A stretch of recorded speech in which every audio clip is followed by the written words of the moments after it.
بسم اللہ الرحمن الرحیم۔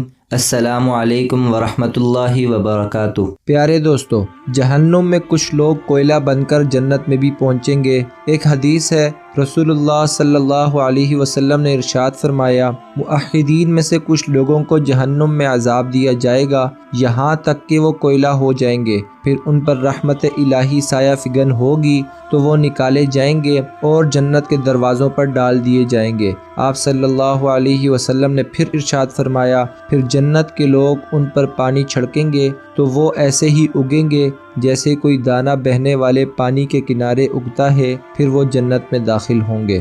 دوستو، اللہ تعالیٰ بہت ہی مہربان ہے ہم پر، اور یہ بھی دیکھیے کہ جو گناہ گار ہوں گے اللہ تعالیٰ ان کو مسلمان ہونے کی وجہ سے، ایک کلمہ لا الہ الا اللہ محمد الرسول اللہ پڑھنے کی وجہ سے ان کا عذاب جب ان پر پورا ہو جائے گا، ان کا جو وقت لکھا ہوا تھا جہنم میں یا ان کے اوپر جو وقت مقرر تھا عذاب کا، وہ پورا ہونے کے بعد اللہ تعالیٰ ان پر اپنی رحمت کا سایہ فگن کریں گے اور ان کو دوبارہ جنت میں داخل ضرور کریں گے۔ اللہ پاک سے دعا ہے کہ ہمیں گناہوں سے بچنے کی توفیق عطا فرمائے اور نیک کام زیادہ سے زیادہ کرنے کی توفیق عطا فرمائے۔ آمین ثم آمین۔